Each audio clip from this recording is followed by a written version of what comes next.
ECSI fans, you want to revolutionize your sports investing habits? Allow me to tell you about WagerWire. WagerWire is an app that helps you become a superior bettor by allowing you to sync all your sports books and track all your bets in one place. See your current action, your betting history, and stats. You could also sign up for sports books and collect bonus offers. Follow them at WagerWire on X, as it's the best account on the platform. Head to App Store or Play Store now and search WagerWire and download the app.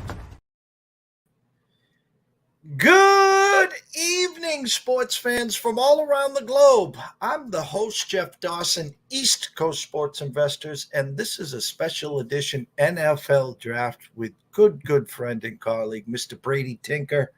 We're going to talk some Dallas Cowboys. How about them Cowboys? As Brady, a longtime Dallas sports voice of reason, I'd like to say, whether it's the Cowboys, whether it's the Mavericks, whether it's Jordan Spieth. We talk it here. We talk it on the radio, Sports Map Radio, Die Hard Radio Show, wherever it is. Brady's always there to talk Cowboys, to talk what's going on in sports. We were just talking backstage about the Masters. His good friend Jordan Spieth, who actually I put that picture up, Brady, on Twitter, the younger version of Mr. Brady Tinker, interviewing Jordan Spieth there. But first and foremost, shout out to our proud sponsor and partnership, WagerWire. If you have not downloaded the app, shame on you. Run on over to Google Play or wherever you download the apps. It's free. You know the spiel by now. Start getting yourself acclimated to this app. You're going to want it. Trust me, you're going to want it. Scroll to the bottom. Take advantage of any of the sportsbook and casinos that are available in your state. Download them. Start taking advantage of the promos, the match plays, all the advantages that these sportsbooks will give you for downloading the app. And then from there, myself and WagerWire will take over. We got a lot of educational daily shows coming on what you should be doing on not just the WagerWire app, but on how to properly invest or wager on a day-to-day basis. And if you're looking to join this WagerWire team, send an email to affiliate@wagerwire.com. Tell them JD from ECSI sent you, Zach, Travis, Amber. The list is endless. Mr. Berry, Jay, you want to come on board. You want to get on board now before you're in the caboose or you're in the waiting line. Trust me on that. So without further ado, the true star of this show, the one and only, Mr. Brady Tinker. Played pretty good golf today in a 35-mile-an-hour wind. Shot a nice little 75. It was a lot of fun. I almost didn't go. I woke up and I'm like, I could do without 35 miles an hour with the wind. I got other work to do, but it was a guy I hadn't seen in a long time. Old Cowboy. James Whalen was a tight end special teams player for the Cowboys, and we had a good day. How are you? I'm doing great. You're talking about 35-mile-an-hour winds. I turned on the Masters, and on Thursday and Friday, Brady, I thought I was watching the British Open. Yeah, it was too bad for Tiger because honestly, he was really on point on Thursday. Terrible break for him not to be able to finish the 23 holes. I mean, he was put a ton of pressure on himself to make the cut, right? He wanted that record. So it gets through the 23 holes, but you could see at the end of Friday that he was going to have trouble getting out of bed on Saturday. And I think 5 holes in, I think he birdied 5 to be even on Saturday. And then all of a sudden his back spasms, and you could tell instantly his back stopped working. His ball speed went down 25 miles an hour. I'm like, he's done. So anyway, that was unfortunate, but the best player in the world is having a Tiger-like run on the PGA Tour. Tiger, I think, sent him a text a few weeks ago and said, "You are doing it, kid. Only 13 more years." Yeah, and Mr. Scheffler, the whole PGA is hoping that his wife has the baby sooner than later. You know, we got the PGA coming up in a few weeks. Yeah. He is 7-2 to win the PGA, the U.S. Open, and then, of course, the British Open. And your friend, Tony Romo, was on social media yesterday, says, I've played 500 rounds with Scheffler, and I've never seen him shoot over 70, Tony said. Yeah, his numbers are astounding. I think last 25 rounds, he's been top 10, 21, or 25 tournaments, he's been top 10, 21. I mean, it's Tiger-like stuff. It is a dominant type of golf. It doesn't look quite the same, right? It's all played with a fade and a lot of foot action, and it doesn't look quite the same. I mean, he had an excellent year last year and putted like crap.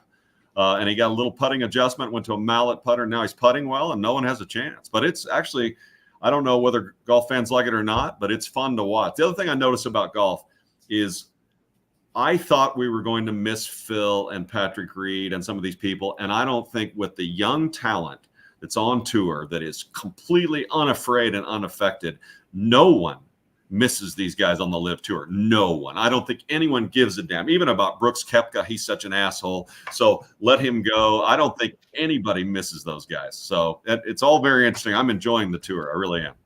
Well, before we jump into the Cowboys, let's stay on the tour for a second. What do you think of Mr. Oberg? Oh, Oberg is just unbelievable. And we'll see if he keeps this up. He seems completely unaffected by everything. Now, you know, it's just like Luka in a different way. And that is, these guys have been in the States. These guys have been pros since they were 14, 15, 16. They're unaffected. When Dirk Nowitzki came to the States, he was terrified. He'd never been here. He didn't speak the language. He didn't know how to do anything. So that was part of his slow start in his first couple of years. This was terrifying to him. Luka had played more tournaments in the United States when he was 14, 15, and 16. He was already here.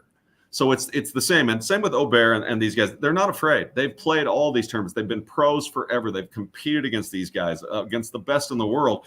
So these guys are unafraid. And since everything's so analytical, you know, you used to be able to talk a young golfer out of it. I remember Fuzzy Zeller trying to talk Tiger out of it. Remember early in a tournament, Tiger was winning and Fuzzy was like, "You'll learn," right? And he didn't know what he was dealing with. But now these guys are unafraid. You can't talk them out of it. You can't look at a young kid and say, you can't do it this way. You can't just come in and take over. You're going to have to go through a learning curve. You have to go through us. All of them are saying, I got more ball speed, you know, more club head speed. I'm hitting it straighter. I know what my stats are. They're all better than yours. I'm going to win.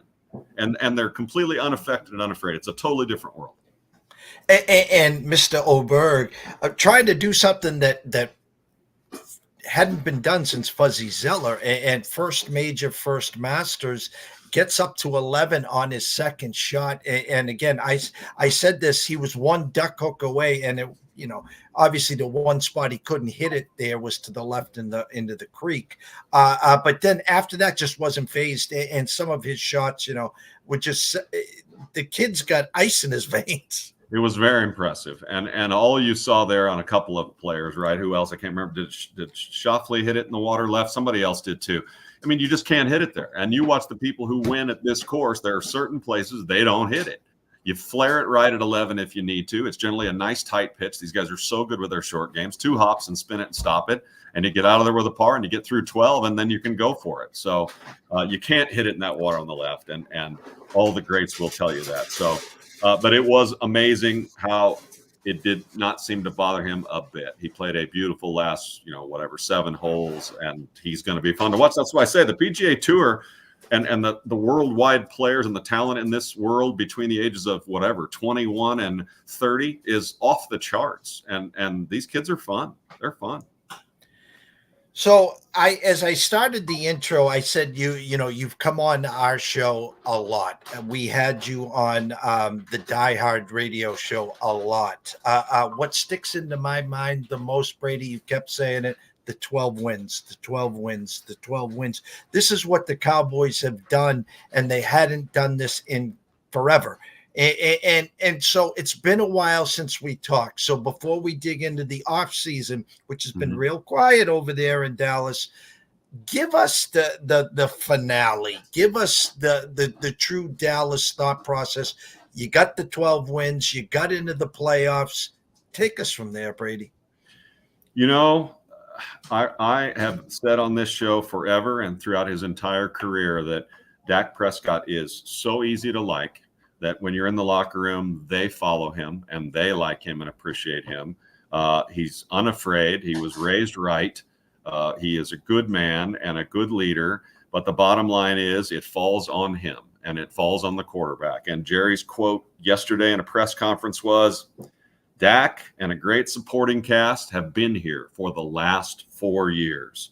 And they've all been done and paid for essentially in this market on a credit card. credit cards come and due. And I think Jerry's over it. The bottom line is, when you watch the best quarterbacks in the league, when you and I grew up, Marino was going to beat you at the end of a quarter. Elway was going to beat you. Certainly Montana was going to beat you. You knew those guys. This quarterback, unfortunately, isn't that guy. When you put the ball in his hands, last 2 of the first half, certainly last 2 of the game, and you have a feeling, right? I mean, tell me that San Francisco, when they gave the ball back to Kansas City at the end of that game, everybody was a San Francisco fan would have said, I'll sign up right now for 3 points and a tie. You can just have it. I'll voluntarily give it to you because that guy's going to F us. And he did. Now, he may be the greatest of all time, so those aren't true comparisons. But there are those quarterbacks that he can't have the ball at the end of the game to tie or win. And Dak isn't one of them. And I just think we have to admit that. The offensive line's been pretty damn good. The run game's been pretty damn good. People will say this is Romo-esque, and you know how close he and I are. And it is, in terms of Tony got paid, and he played out a 7-year, $119 million contract all the way to the end, and they essentially hardly ever won anything. The big difference between what Tony did or tried to do and what Dak has done is Dak was given, especially in the last 3 years and probably for 5 years of his career, outstanding defense. This Cowboys defense the last 3 years helped this team win 12 games. I believe they led the NFL the last 3 years in turnovers. They were very high up in sacks and quarterback pressures. This defense gave Dak Prescott and this offense the ball lots of times in really good spots. And that is supposed to propel your team. In close games, it gives you an opportunity. Dak will go crazy and score 45. He's been a really damn good fantasy football quarterback because he puts up magic numbers, and you can get him in the 8th or 9th round. But he's not winning football games, and he doesn't do it by himself. But this has been a pretty good Cowboys team, and they say they haven't won is a joke. They haven't hardly won a game.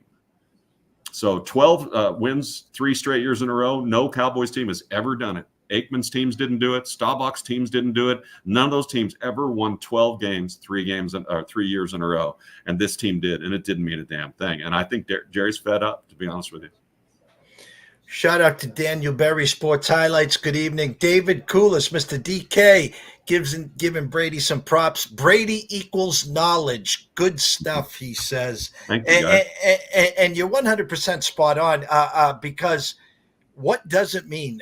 Regular season, hats off. 12 wins, 3 years in a row. Hats off. You won the East this year. Hats off. You had a home game. You didn't win the home game. And I like how you started the show saying, credit cards and credit cards are due. Mm-hmm. So off season, not much was done in Dallas.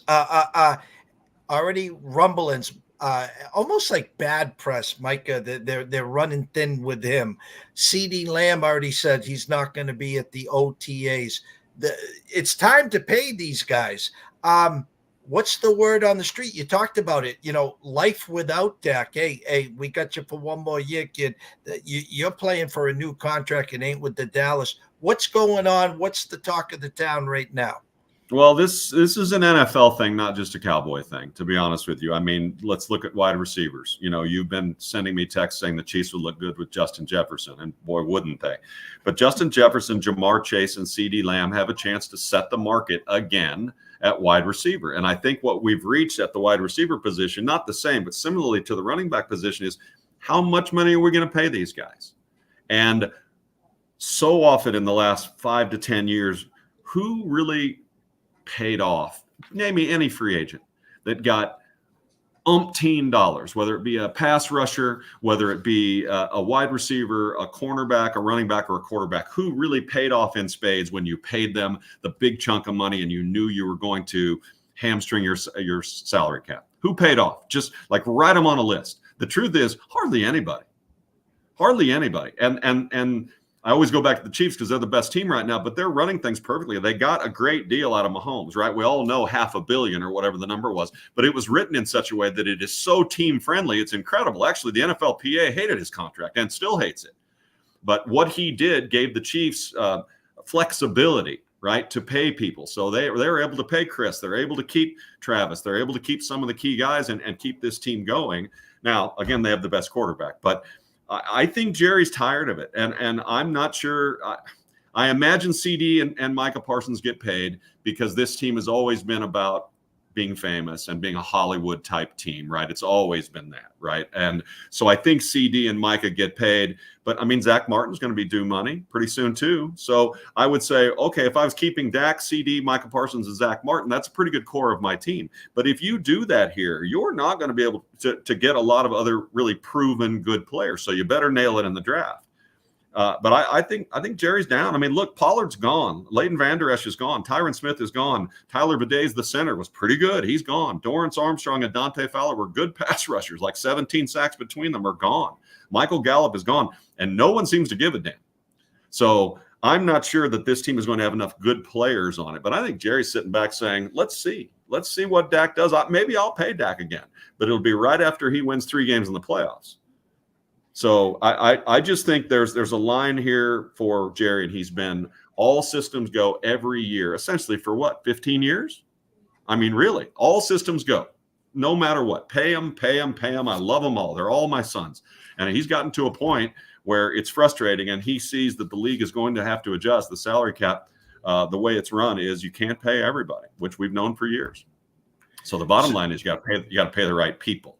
And is Dak Prescott the right people? I know it's not very well said, but I meant it to be what it was. Is Justin Jefferson the right people? I've seen Justin Jefferson disappear in some monstrous games, right?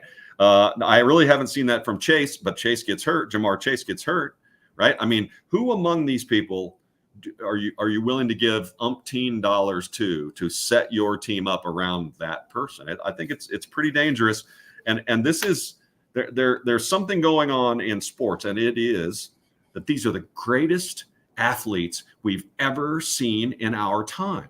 How is Kentucky a one and done 2 or 3 years in a row in the NCAA tournament? That never used to happen. They had the best players. They were going to win. Only if you give the athletes of today from Azusa Pacific or whoever 4 years together, and they've got 2 or 3 great athletes, they got a great chance of beating a team that's got a bunch of one and dones.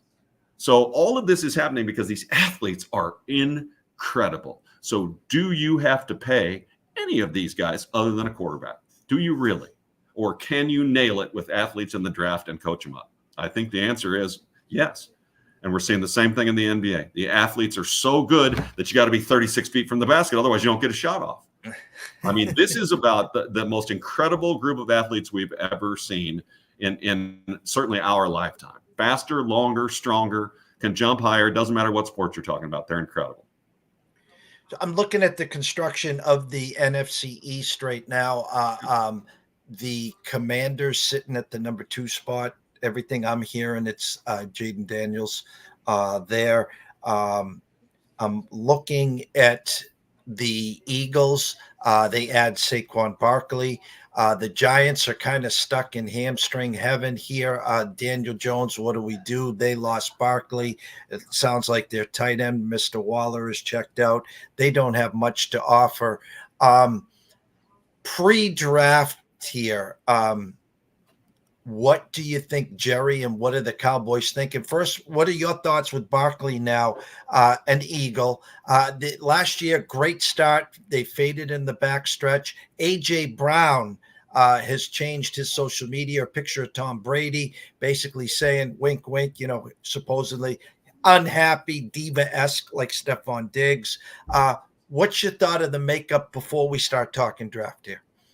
I don't worry about anything as a fan, and I look at most things from a fan's point of view anymore when someone signs somewhere else. I'm happy for Saquon Barkley. He's been through a lot. I think he's a good player and a good dude, and I'm happy he got at least semi-paid because the running backs are getting a raw deal. Running backs, from the minute they get here now, you're happy to give them 315 touches because after 3 years, you don't want to pay them anyway. So I remember asking – gosh, who was it? One of the Cowboys coaches one year about a running back. And I said, I'll get to it in a minute. Marion Barber. Marion Barber was going to be the Cowboys feature back this given year. And I raised my hand and I said, are you worried about Marion Barber getting too many carries? Because you remember, Barber split running carries when he was in college and then split them when he got to the pros. And all of a sudden, I can't remember who this coach is, but this coach said, he's going to be my horse. I'm going to ride my horse. And I said, what happened when your horse breaks? because he's never had this many carries. And he said, I'll get another one. And that's really where they're at in the NFL with running backs. And, of all the leagues where I don't begrudge anybody a dime, it's this one, because these guys for certain are shortening their lives every play, every year that they play in this league. There's just no doubt about it. I know too many 65 or 70-year-old former Cowboys and Chiefs who can't quite talk, who can't quite walk, whose fingers don't work, whose backs don't work. It's a brutal game. And this league is so popular and moves so fast, and NFL stands for not for long for various reasons. It is a brutal game. So they all deserve their money. But when you look at a Diggs who's willing to take a team down, this is the second team he ended up running out on because I'm a bitch and I don't really care what you think and you need to do what I'm going to say. And Buffalo said, you know what, we'll suck on a whole bunch of your money and still get you out here because we're better. And the truth is, if you watch Stephon Diggs the last 2 years, he's not the guy that he was. And I remember having a conversation quietly with Des Bryant, and we'd had a little bit of a relationship. And I said, you're going to have to be careful because all the talking, the antics, you're Des, you're you, and everybody loves it, right? Throw this crap up. The minute you slow down a step, they'll be done with you. And damned if they weren't, right? Damned if they weren't. So the loudest voice on these teams that is a pain in the ass, the minute he can't play at that level, they're done with him. So I don't really know, but I know the athletes are so fantastic that if I was trying to put together my team, it would always be about the draft. Very similar to what Jimmy Johnson did when he came in. I'm going to go get all the good young players I can get. I'll stack up all the picks I can get and take every kid I can get and place them around a quarterback, and let's go. Find a defensive line, find an offensive line, let's play. Mr. Russell Saylor would like to know, Brady, did the Elliott contract kind of screw the running back market for a bit? Oh, maybe. It's hard to point to any one. I mean, Zeke certainly held them over a fire, and it was at a time when Jerry, Emmett did it at one point too. Remember when Charles put his head through the wall and said, "Get me my running back." So, maybe. But to be honest with you, I'll be surprised if Zeke's not back here this year on some sort of veteran minimum. They really missed his leadership. He and Dak are very, very close, and as slow as he's looked, his feet are still really good in tight spaces in the red zone. He scores touchdowns and he's good in the locker room. So there's not really any running backs here. I anticipate Zeke coming back on some sort of fake 2-year deal for not much money. So maybe the salary cap thing is very, very difficult. Signing free agents is very difficult. And Jerry has in his mind all the bad free agent signings and trades they made, right? Roy Williams, the wide receiver, was brutal. Joey Galloway was brutal. I mean, you can just go down the line, right? Jerry would tell you, I paid retail for him. I paid retail for him. That means I paid too damn much for his average stuff. And so that sticks with him. And Steven's kind of with him too. So, they've done less than any other team in the NFL this year in free agency, and it's on purpose. It is because of a lack of playoff success. I'm kind of surprised because I thought the perfect home, and again, if I'm quoting Mike Francesa, if I wasn't invited to your wedding, don't expect me there at your funeral. And as you know, for me in fantasy football, I have never been a part of the Derrick Henry mantra. And again, on the back nine, he is still a little tread on the tire. I thought for sure Dallas would have been the perfect home. The Ravens scoop him up. What was the talk? Was there even any conversation? Was there any even thoughts of bringing Henry in? I don't think so. I don't think for a minute. I think older, expensive players, even if you think he stands out, and he does stand out, he is a tough man. It's incredible how fast he is and how hard he runs. But the father time thing has to be gaining on him, right? He dishes out a lot of punishment, but he's taking a lot too. So I don't think they gave that a single second thought. I think the Chiefs drafting, their running back in round 4 or 5, and that continues to be the case at running back. I think they're going to take their chances with a 4th round running back. I really do. I don't think they gave Derrick Henry a second thought. Russell wants to know, is CD Lamb available? I would assume he's a long-term process, but again, as these guys want to get paid, Justin Jefferson, CD Lamb, and listen, no, the guys that cashed the big checks this year in fantasy football, you had CD Lamb on your roster. I had him. He was phenomenal down the stretch. What do you do? Would he be available for the right price, Brady? I don't think so. You're going to pay somebody. So I imagine they're doing that thing that teams feel like they have to do, sort of like in baseball and arbitration, where you have to badmouth the player that you want to keep. They're badmouthing Micah a little bit. Micah's last 2 years, he's looked dead tired in the last 4 or 5 games of the season and in the playoffs. He's undersized. He probably lines up way too much on the defensive line, right? So he gets a defensive big tackle after him, and then he gets a chip, and he gets a guard who slides over, and he's taking a beating. So Micah Parsons is undersized. He's taking a lot of hits, so he's tired at the end of the season. They're frustrated about that.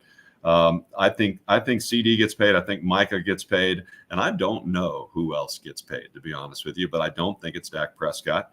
And there's a lot of talk, and it's sort of just yeah. But Trey Lance is their 4th round pick this year, and he's really young. And I think a lot of people, including the Cowboys, on draft day, 3 years ago, thought Trey Lance could really play. Now, he hadn't played a lot at a high level, but they thought he could play. So, they're really hoping that they can get something from Trey Lance as a stopgap. I don't think anybody thinks Trey Lance is the next Josh Allen, but I think maybe they hope Trey Lance can play. He can run a little bit around and keep it going, and they can play defense and, maybe go to more old school RPOs with a quarterback who runs it more than he throws it and get away with it until they find their next quarterback. Russell said Parsons for the 15th pick this year to the Colts. How's that one grab you? Oh, well, I know they'd like to move up, but I don't see this team moving up, and I don't see them trading. I just think the one thing you're not going to get out of Jerry's blood is it's still Hollywood here. I know this is Dallas, but it's still Hollywood, and you got to have a lot of cameras, and you got to have a lot of lights, and he's got to be able to wax poetic, even though you can't understand what he says most of the time, about his players. And there got to be jerseys consistently in the stands with beloved players, and I think that CD and Micah Parsons are those two. So I don't think they're on the trading block. As a matter of fact, I think the Cowboys probably trade back. Because there's a big gap since they don't have a 4th round pick. There's like 87 picks from the time the Cowboys picked their 3rd till they picked their 5th. That's a lot. I just can't imagine that Jerry and Will McClay and everybody are okay with that. So I think I see them trading back to get some sort of 4th round pick or to get something again in the 3rd. They'd like to have 4 of the top 100 picks rather than just 3. Before I get to we get to the draft, we'll dig in. We'll pull some tea leaves there. The Texans make the move, grab Stephon Diggs. They basically rip up his contract. It's a 1-year deal, and then Stephon, adios. For me, Bryce Young. What do you want me to say? I mean, the weapons that he has. You know me, and from our conversation, huge Tank Dell fan. Nico Collins, great defense. Everything that could have gone right went right for the Texans. Now they add the Diva into the mix. They brought in Schultz, your guy, your tight end from Dallas, had a good year. Being in Dallas and have been a part of the Cowboys for 2.5 decades, Brady, going on 3 decades. What's the temperature? I know it's always going to be Dallas and America's team, but are the Texans starting to gain some steam in the state of Texas? I don't know. I don't live anywhere else. So, I mean, the old adages are still true. Dallas hates Houston and Houston hates Dallas. So I don't think anybody here's got their fingers on the pulse, but if you pay attention at all, then you enjoyed CJ Stroud. You said Bryce Young, but I know Bryce Young, yes. CJ Stroud, yes. CJ Stroud, and he looks terrific. So they are lined up. I don't think that kid's going to take a step back this year in a growing year unless, Diggs or something undermines this team. But I don't think they'll allow that. They didn't pay that much for him. Literally, if Diggs is a problem, they could cut him. So they're terrific, and they're obviously very well coached. And, in this age, again, they got a lot of good athletes on that team, and they added some really good players. So I don't know if the state of Texas is – Cowboys fans are never going to abandon their Cowboys. I mean, if you haven't abandoned them by now, you ain't abandoned them. I mean, it's been 60 years since they won a Super Bowl. So and just almost that many years since they got 2 rounds into the playoffs, and that doesn't include the bye week year. So Cowboys fans are going to stay. They're going to bitch, and I don't blame them. But yeah, I mean, the Texans are good, period. They're good. So, yeah, I don't know. Our San Antonio fans maybe swayed one way or another, right? People who live in Austin or maybe some of those people will jump chip, but then there's a lot of people who are always a Yankee fan and always a Laker fan and always a whatever. Those aren't fans. So Cowboys fans are Cowboys fans. They're good fans. They always have something to talk about. And nothing's really going to change here dramatically until Jerry's not the GM. All right, Brady, I've been skating on this long enough here. It's Thursday. The draft is beginning 2 days away. My beloved, no, it's not my beloved, so what am I lying? The Patriots have the 3 pick, and unless it's a Herschel Walker deal, I see it. Caleb goes to the Bears. Jaden Daniels goes to Washington. Now, of course, the Patriots are sitting at 3. Drake May falls to them. I'm not buying the McCarthy steam. I do know that the quarterback's coach from Minnesota, Mr. McCown, coached Drake May in high school. I know that they made a trade, so they have the 11th and the 23rd. I have heard they have offered the 11th, the 23rd, and a first-round pick next year. I know it's going to cost more than that. I think the Patriots settle for Drake May. I think Arizona is going to stick to the strip and grab Harrison Jr. at wide receiver. Now it's up to Harbaugh and the Chargers. Do they move out? Does Minnesota move in and get McCarthy? But let's talk Dallas. It's draft day. You're Jerry Jones. You got the finger on the pulse. You got the board in front of you. What can we expect? Offensive line obviously is huge. Tyron Smith is gone. They really don't want to move Trey Smith out to tackle. They really think he's just he's a Pro Bowl left guard. He's gotten very comfortable there, and they like the fact that if they need him, they can move him out there if they need to. But they'd rather him stay at guard. So they really want to tackle. So it's Fashano, Fuega, Guyton of OU seems to be a popular pick for them, but he played almost every down in his life at right tackle. So, is he a good enough athlete to make the transition, during the offseason and preseason to start at left tackle? I don't know. This Amarius Mims out of Georgia is a raw athlete, but a phenomenal athlete. So somewhere in there is where the Cowboys probably go with their first pick. They're going to choose offensive line. They may trade down. Remember, they've been very good at trading to the back end of the first round or early into the second round and getting offensive line. They've been record-wise, they've been awesome in the last 10 to 12 years at picking offensive linemen, somewhere late first, early second. That's really one of the things they've excelled at. So I wouldn't be surprised if they traded back from 23 back to the end of the first round and get Mims or Guyton or whoever it is that they like best and move forward and then add themselves hopefully another third or a fourth, which I think they'd like to have. So free agency, quiet. Draft is going to be the draft. Not expecting a lot of fireworks. OTAs, you and I will be talking. We'll be getting ready, obviously, for preseason and when the season starts. Honestly, I mean, can you get 12 wins again this year, Brady? I wouldn't think so, but it's still a pretty good team. Their secondary is still pretty good. I'm curious just to see what's going to happen in the defensive side of the football. I mean, those guys swore by that defensive coordinator, and he's gone. So, that guy put a lot of people in positions to go to Pro Bowls, really, especially cornerbacks, light linebackers, and safeties, right? So what happens with this defense? And Micah probably a little pouty. I don't blame him, right? He's got a little bit of bad press. So how does Micah come out? Does Micah come out a winner and a guy who's going to be a Cowboy his whole life and lead this team? I think if it was me, Micah would play less downs, and Micah would play a lot less downs with his hand on the ground. If you want him, I'd move him around more like LT did, right? I'd let him walk around, right, and find a gap between the centers and try and take the amount of beating he takes off of him. So that's something that I would do with him. Less plays, more important plays. Don't let him stay on the field too much. Don't let him get hit any more than he has to.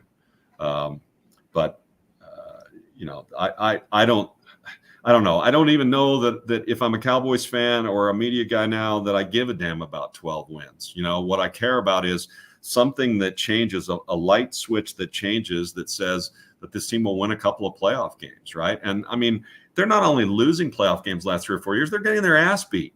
They're down immediately. I mean, it was inexplicable to me that one of the first plays of the game, Dak throws a pass to CD and he's right not ready and his arms are already up. I'm like, wait a minute. 36 wins the last 3 years. You guys are buddies. I mean, Dak has thrown you the ball so much, you're going to be one of the top paid wide receivers. And you got your arms up in the first playoff game when the ball wasn't in the right, I'm like, oh no. And if I'm sure the Cowboys fans felt the same way. Oh no, it's just an incomplete pass. Get your ass back to the huddle and stay together. So I don't know. I don't think it matters how many games they win. I mean, obviously it does because you got to get in the tournament. But somehow or another, this thing has to come together. And I thought last year was the year. One, McCarthy said, we're going to run the ball more, right? We're going to play more traditional football. They did not, right? Pollard was never really healthy until like week 10 or 11 because of the serious surgery. They threw the ball more. They were a passing team. So that part lost me a little bit. I'm a big Mike McCarthy fan. I really am. And they lost me a little bit flipping the switch and just going back to being a passing team all the time. But it was a really good defense. I know that locker room had a lot of really good players in it. And you have to be competitive in the playoffs. You have to get better. Less mistakes, more rallying to the football, better blocks, less penalties, et cetera, et cetera. And it seems all that stuff always goes sideways. And I don't give a damn who the coach is anymore or the quarterback. It seems like it always happens. So I think Jerry's point is, you know what? Let's just let them play as they are. They got plenty of money. Let's see who cares. Let's see who leads. I really think that's the way he feels right now. I really do. They are going to load up on this draft as best they can. I think they think they're going to ace this draft. They're going to trade back. They're going to end up with 8 or 9 picks coming out of this draft, and they're going to say, this is who we're riding with. This is who we're riding with here. If they happen to win 12 games and get to an NFC championship game, then he'll have a decision made to make as to what to do with some of these free agents. But at this point, I think he's over it. I got to ask the dumb question. Then we're going to move on to the Chiefs before we let you go for the evening here. A rebuilding year. Let's just play along with the game. A 7-11 campaign here. And listen, I have to give credit where it's due. You were right there. McCarthy's not going anywhere, even if they lose in the first round. Bill's name was out there. What's his name from Tennessee was out there. Some big names out there. A non-playoff 7-11. Do you look to the Tennessee coach? Do you look to a Bill Belichick, or would your thumb still be they're going to stick and stay with McCarthy? I think he's going to stay with McCarthy. I don't think he thinks this is a McCarthy problem. I think overall this is a quarterback problem. It just is. This is a quarterback problem. To win in the playoffs, you have to be tougher, deeper, more disciplined, make less mistakes, make the officials not make calls, and you have to take a full step forward. And this team hasn't, and for the most part, it falls on the guy who's got the football in his hands all the time. So I don't think so. I think he really likes Mike McCarthy, and I think the players react pretty darn well to Mike McCarthy. He's pretty steady. He's Jason Garrett with a little bit more personality, especially to us. I mean, when you get to know Mike a little bit, he's a man's man. He's also got a good sense of humor, and I think he comes to work every day and works 15-hour days. And I don't know that, if you were going to make a quarterback move, I would have made it. So I even if they go 7-11, I think he's sticking with Mike. I think Mike's a new member of the family, like Jason was for 15 years. Well, let's have some fun here the last few minutes. Your beloved Kansas City Chiefs, Super Bowl champs again. Andy and the GM get extensions. Mr. Reed is not leaving the building. Obviously, offseason hasn't been kind to Kansas City. We have the Racey Rice incident. Rumors coming out, there will be a suspension. I figured if they did land one, 4 games, then they cut one off and they'll do 3. Rumor has it could be a little steeper. Give us the offseason so far with your beloved Kansas City Chiefs. I think it's great. I mean, signing Chris Jones was the biggest thing. He's a pillar, and Chris is goofy, athletic, like a basketball player. Is so fast and so quick, and every time they've asked Chris to do something, every time Chris has gotten money, he's paid off. So he's slightly old to have gotten 3-year money that he got, but he's proven that he can play. So they have the pillars of this team in place. They're really focused on this year. So the Rice thing is a killer because they're going to be between a rock and a hard place. The good people in the Midwest, the good Republicans of the Midwest in Kansas City do not appreciate at all someone who would get in an automobile accident that involves 5 or 6 cars and grab his guns and whatever else he grabbed and stuff it in his pocket with his homies and run. That's not going, even though it happened here in Dallas, that's not going to be well received in Kansas City. So he's at practice and at pre-practice or whatever the hell you call it. I know that, but I think, that's trying to play nice with the Players Association, right? No charges have been levied yet. Would not shock me if the Chiefs cut ties with Rashee Rice over this. It's a total disregard for humanity, for the people around you. I mean, they could have been running away from people who needed aid, right? And these are big, strong young men that maybe could have drugged somebody out of a car, that could have performed CPR, that could have done something to save a child, and I think it's a pretty egregious offense personally. And I think there's a chance that Kansas City and the Chiefs and Clark Hunt, being who he is, will react in that manner. And right, this is middle America, right? Going to church, voting Republican, and we treat people how we treat them. And in this town in Kansas City, you don't do that stuff. We'd rather you be gone. It will not surprise me if he's gone. And that's tragic for the Chiefs only from a football standpoint. That kid really came around. He catches that ball and turns and runs north and south. He is not afraid. Don't know that he's ever going to be a true number one, but he's going to be a hell of a number two. And I think maybe, his career may be over. It really may be. His career may be over, and that's too bad. So, they add a really good wide receiver, and I think that I know this. The Chiefs are trying to move up in both round one and round two. The Chiefs are letting it be known to everybody that they'll pay a heavy fee to be able to move up in the first couple of rounds and try and grab what they think are really good players. And one of them will be a wide receiver. I wouldn't be shocked. I mean, I never know that I think there's a whole lot of value in a first round tight end. But there's one tight end in this draft, and now I'm blanking on his name, but you know who it is. That's from Georgia. Yeah, he's the best player. And it would not shock me if the Chiefs made some kind of move to try to get him as well. They've fallen in love, and Pat loves the tight end and the wiggle routes in the middle of the field, and I think that kid has it. So the Chiefs are going to be aggressive early because they think they have the foundation here of a team that, at least for this year, when they're going for 3 in a row, is really solid. Patriots own the number 2 pick in the second day on Friday. There's been talks on some maneuverability there. I'll ask you as a Chiefs fan. I don't know what you have for stock and collateral there, but and I would say don't fall for the banana in the tailpipe, and that's T. Higgins. But I'm asking you, would you consider reaching out to San Fran to a disgruntled Ayuk? Yeah, maybe. Absolutely. It depends on the contract situation and their ability to sign him, or would they pay a premium fee to have him just for 1 year? What's the decision there? They haven't shown any willingness to do any of that. This GM has been so good in the draft that they feel like the capital that they have always picking at the back of the draft is in this GM getting the draft right. And then they're able to, they seem to pick up quietly 2 or 3 little free agents on 1-year deals who always play good. I just think, this happens. If it happened with the Cowboys with Roger, it happened with the Cowboys with Jimmy, it happened to the Steelers, it's happened to the Patriots. Players want to come to these organizations that are focused completely on winning.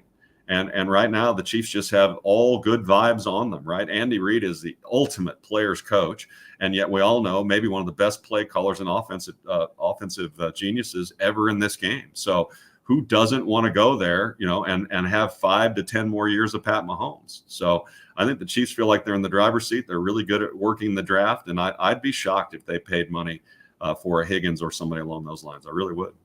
I mean, listen, you watch that team the first 7 games of the year. Even I was like, this team may not even be a playoff team. They were that bad with the drop passes. And I mean, all of us, I was there. I was like, okay, I'm sorry. This is a wash season, and you never want that with Mahomes because he's only got so many years, right? But for them to have done what they did with that roster and then essentially play perfect football throughout the playoffs, go on the road and, get a huge win, do everything that everybody thought would bring them down. I mean, they're impenetrable, save, a major injury.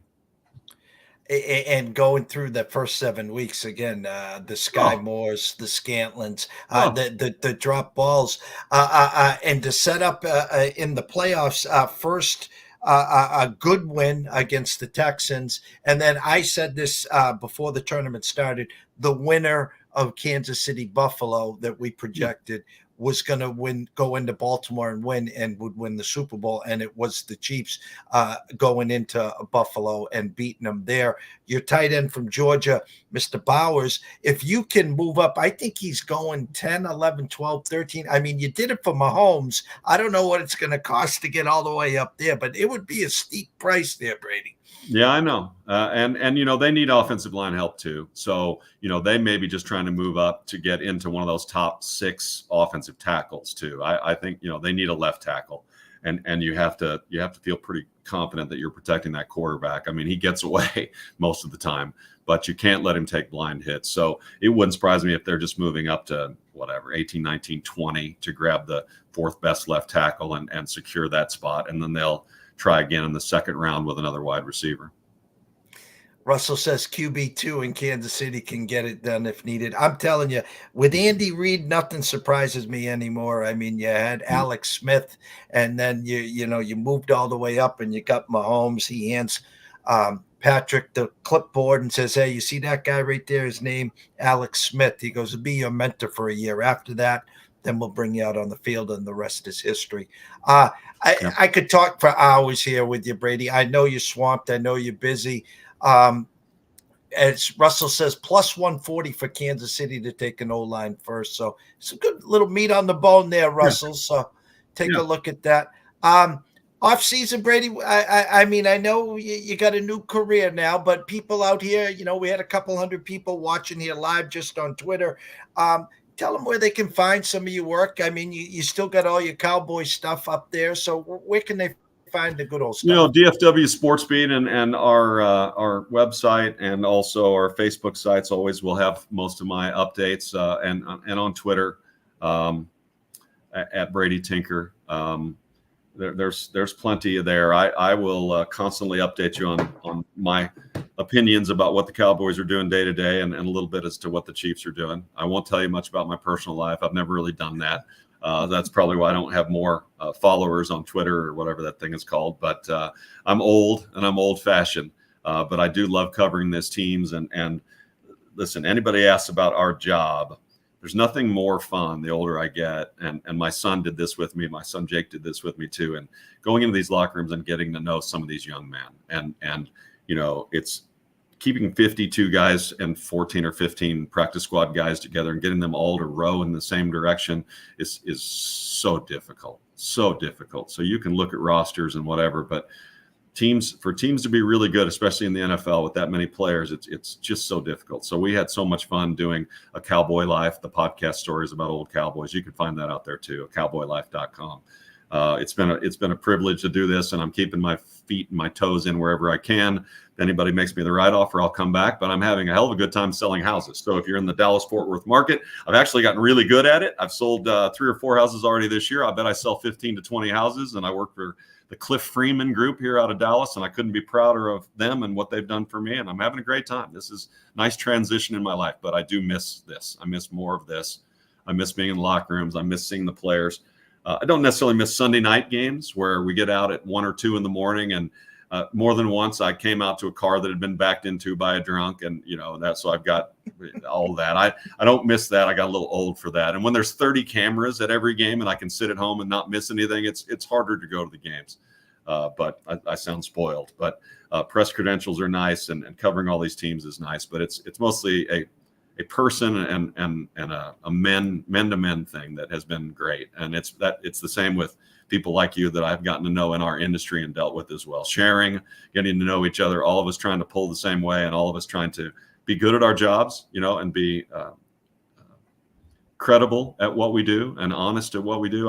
For 25 years, I've started almost everything saying I could be wrong, because I damn well know I'm wrong a lot. So I always just sort of say, this is what I hear, this is what I know, this is what makes sense to me. And I look at it always from, a fan's point of view, because me, I'm in Dallas. I root for the Cowboys because I cover them and I know them, but I've been a Chiefs fan.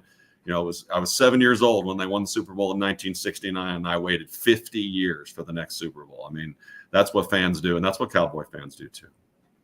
Was that Len Dawson? Lenny the Cool Man, smoking a cigarette with a Fresca down by his foot. It's a great picture. Leaning over, smoking a cigarette with Fresca down by his cleats that are about this long in the mud, and they were matriculating the ball up and down the field with Otis Taylor. Well, he must have been a great guy with the last name Dawson, so that's why it stuck out. That's exactly right. You guys have to be related. Lenny the Cool. I'll start calling you Jeff the Cool. Shout out to Mr. Saylor, everyone else that watched and listened, Mr. Berry. Shout out to Eddie Gillis if you're still around. He gave us a like. Love me some Eddie Gillis. Hey, Eddie, I got your Leafs in 6 and 7. So let's win both home games against the Bruins the next two. Let's not get back to Boston down 2-2 or down 3-1. So amazing stuff. Go follow Brady Tinker at DFW Sports Beat on Twitter or X, whatever we're calling it. Anyone new to our show, jump on over to YouTube, East Coast Sports Investor. Subscribe, it's free, and turn on the notifications. Why? You never want to miss a show with Brady, Wager Wire, DraftKings, Wager Talk, whoever's up next. You just turn the notification on and never miss a show. From myself, Jeff Dawson at EC Sports Invest, the star of this show, the one and only Mr. Brady Tinker at DFW Sports Beat. We wish everyone a blessed evening. Have some fun.